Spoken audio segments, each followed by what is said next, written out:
obviously we've got a few viewers. We're growing, you know. We're getting quite big. 4 now. There's a few questions that people have asked us on Twitter. Obviously, I'll try and skip past the ones that we've already touched upon. Phil Manville says, right, I've got to read you this one because I thought this one was quite funny. He said, why don't you remove the E from the beginning of your surname to become known as Matty the Ringtone? I know, I've heard that. I've heard that one before, Why did you leave West Ham? Driven out on mutual, I think we touched on that.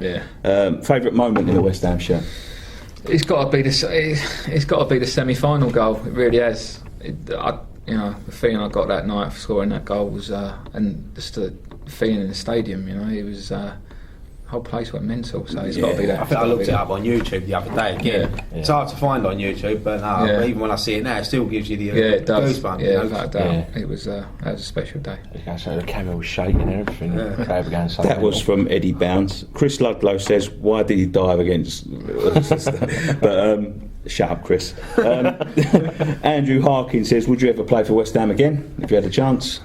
Yeah, well, of course I would. Goes without saying. The West Ham are the club I support now, so it's left a mark on me, that club, and it always will, to be honest. And I want to clear this up with everyone that's diving. I'll get so much abuse on Twitter and it does my head in. So, right, I did dive and I apologise, I completely apologise, but I missed the penalty. But what you got to understand is I was playing for Stoke City at the time and all I wanted to do was win. All I wanted to do was get to another FA Cup final, and there's no excuse for it. And I've apologised a million times to all my West Ham friends and that. And old man's that I dived, but I missed the penalty. So there's no reflection on the game whatsoever. But I did dive, and I'm sorry. Please forgive me. Just forgive him. Just let it go. But he did get to a FA Cup final that season. Was it that season? Yeah, we got to the final. Yeah. Exactly. You done your job then.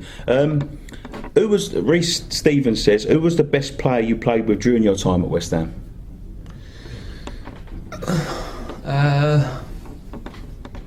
That's a good question. Do you know what? Even though he was only there for a year, it was Michael Carrick. I roomed with him as well, become good friends, but just unbelievable footballer. I don't think this country appreciates him. No, he should have more English. Yeah, he's so good. When he came through the youth system, when we see him coming in with Joe and Rio and that. For me, he was the best. He was the best because he just had that sort of composure on the ball. He looked. And I think, to be honest with you, right, I don't know whether you agree with me. I might just be, you're a pro. I'm not. When he went to the Championship, he looked worse because he was trying to read a game. Yes, you know what I mean. I know what you mean. And he couldn't read it because the players weren't as good. If the player in the Premier League, if he's bringing the ball down and he's got to nick it off his ball, the player in the Championship might go over there. Do you know what I mean? I understand. Yeah, it's a good shout. To be fair, he still did well, didn't he, in that first season? He stayed with us as well. Exactly. Give us a go. That's exactly. Player of his class, isn't it? I think if we would have gone up that season, he would have stayed on. I think he would have done. Yeah, I've always liked Michael Carrick. He's been one of my favourites.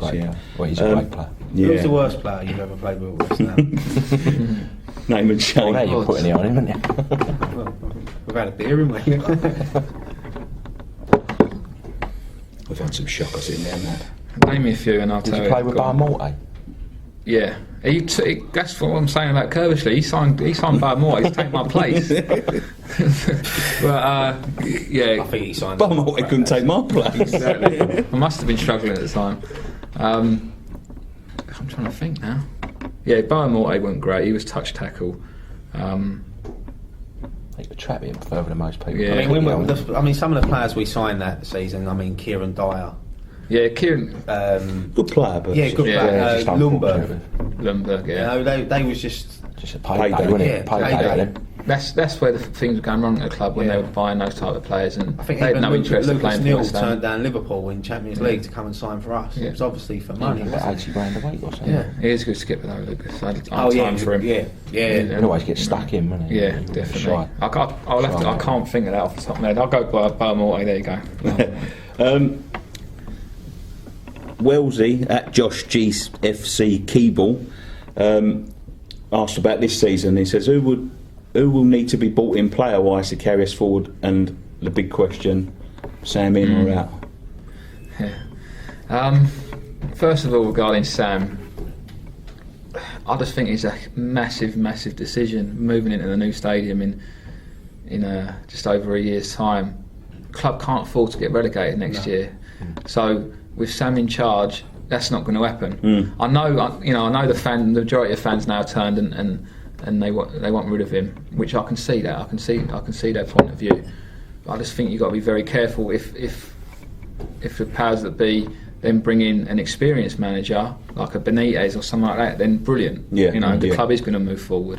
But if they take a gamble on a Di Canio or Bilic or something, who's never managed in the Premier League, I know Di Canio has, but you're taking a risk. Do you need to take that risk when there's so much at stake? That's a risk you want to take when you're like a couple of seasons into the new stadium. Exactly. I just think it's a massive call, and by the sounds of it, he is going to go. So it'll be interesting to see who they bring in. I mean, I like Big Sam. I think he's not everyone's cup of tea, but I think, like you said, he will give us guaranteed Premiership football. He will do. And if you look at what he's been asked to do since he's come to the club, he's been asked to get promotion. You got it. He's been asked to consolidate the team in the league and get into the top half. Well, it looks like that's going to happen. I know the football ain't great at times, but at the start of the season it was brilliant, wasn't it? The football was fantastic. I know it's petered out now, but I honestly do think a lot of that is to do with the uncertainty at the club. With the players, Sam's got the ump. I was listening to Mickey Quinn on TalkSport yesterday, and he was saying, he was talking about the Newcastle manager and the way they're playing. They're 7 in a row. He says it's because they don't care now, because they know he's not going to be there next year. They're I'm not saying that they don't care. I mean, he's creeping in. They say I don't have to impress him. It's obviously they want to win games. I'm not questioning that, but do you think that's the sort of they're sort of winding down now? They're thinking, I'm going to go to Barbados at the end of the year or something. Well, I know quite a few of the lads well, and I'm best mates with James Collins, so I speak to him, all the time. And they don't get me wrong, they want to win. And regardless of what's going on with Sam and that, at the end of the day, they're professional footballers. You want to win. You don't go out there thinking, I'm not really bothered today. You want to get when you're out there, you want to win the game. All I'll say is regarding Sam is, it doesn't help the players when I think at the minute Sam's he's not disinterested. I think he's got the ump of what's going on.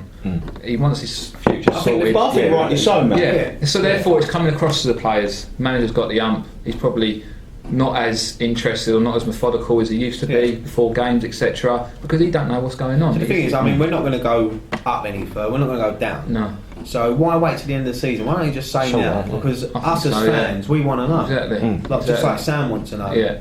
I think it's unfair on him. I think he's done everything that's asked of him. Without a doubt. And let's be fair, with the new owners here, mate, it's a bit of a circus at times, isn't it? With the, you don't know whether he's going to go. I've seen him after. I think it was after.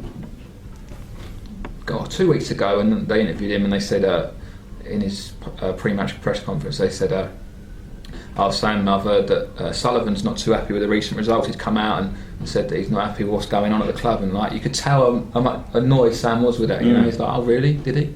Bothered kind of thing. So you don't need that really for the chairman and that tweeting stuff and his son tweet. It don't help. It don't help. You got them. I mean, with that. Sorry, right? With that situation, Gold's all right. He seems to be happily enough plodding along. Sullivan's the one that's coming out. I think they've got a dislike for each other. I think it's more of his son that comes out on the Twitter.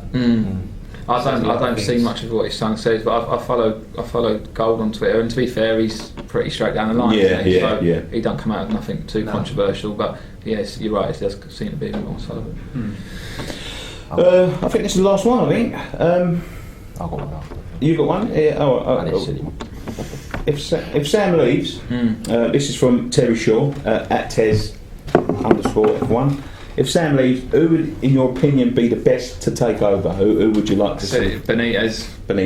Whether they can get him or not is another thing, but he'd be perfect for the club moving forward into the new stadium. It'd be massive, and he's a good manager. So I think he'd be the perfect fit for West Ham moving into the new stadium and wanting to push on into that next bracket. So if they could get him, brilliant. But it's down to the chairman and that's to go out and get him. He's only got Napoli. Are they in the semis or the final? Semis, yeah. So if they win that, is Napoli going to offer him something else? That's the thing, but I think he said that he wants to come back. He wants to come back to England. He loves the Premier League, albeit he is based up north. He's based in the northwest, but still, it's London. It's a big He won't be surprised if he goes back to Liverpool the way they're going. Yeah, maybe. Well, there's talk of Man City as well, like for a year because they want Guardiola. So he'll go there for a year. That's like what he did at Chelsea. Yeah, you know, that stuff. But if you're him, you don't want to do that, do you? Surely, if you think you're good enough, you think no. Well, that's the thing for with you West somewhere. I Ham. want a project. If we do get rid of Sam, that's what I'm saying. You have got with what we've got coming in the next few years with the stadium. You know, it's like you said, a project he can start from scratch. He's got no pressure on him. Exactly. Our owners are not one for sacking people, are they? No, they're not. No. It'd be good to have someone like him. I mean, there was rumours going about Eddie Howe as well. Like, I was interested in him, but that would be a massive. It's a risk, isn't it? Yeah, it's a massive risk. That's what I'm saying. It's such a big call moving into the new stadium. You've got to get it right. So, but when you're moving out as a player, Matt, when you're moving a manager out, and the whole infrastructure changes from the fitness coaches, the dietitians, the doctors, whatever they. Does it affect the place a little bit? Do people don't know what's going on? You got to start again, basically. You've got to try and not go out there get to know everyone. It's like a first day at school again, really. So, but it's good in a way because it gives you a kick up the backside and you've got to prove yourself to them. So it's not a bad thing. Yeah, it's to freshen up the place. You mean? Yeah. That's. I was thinking along the lines. Maybe it hinders them, but no. Obviously, I didn't think that it freshens the place up. And, the stoleness goes. And don't get me wrong. There's a few players there that who like Sam, feel comfortable with Sam, and probably move on with him. Don't get me wrong, but there's also players there that would relish that new manager coming in. That they get a chance in the team. Yeah. Right. I think that's it. Is there anything else? No. All right. Well, thanks for watching. That was our interview with Matty Etherington. Follow us on Twitter at West Ham Fan TV, Facebook /West Ham Fan TV, and the website. The website, Matt. I'll keep on mentioning this website. Yeah. I'm going to be an administrator. Thank you very much for joining us. Pleasure. That was an absolute fantastic interview. Thanks, mate. It's a pleasure. I was 12 years old. One thing to say now. 15. Come your eyes. Yeah. I read that you made it. That's got to be one of the youngest, isn't it? 15 years. Yeah, I think it's 6th, 7th youngest ever. I think. Yeah, it was. I was still at school at the time doing my GCSE. So it was. Mad, wasn't it? Yeah, it was. Yeah, it was coming on a strange. Monday.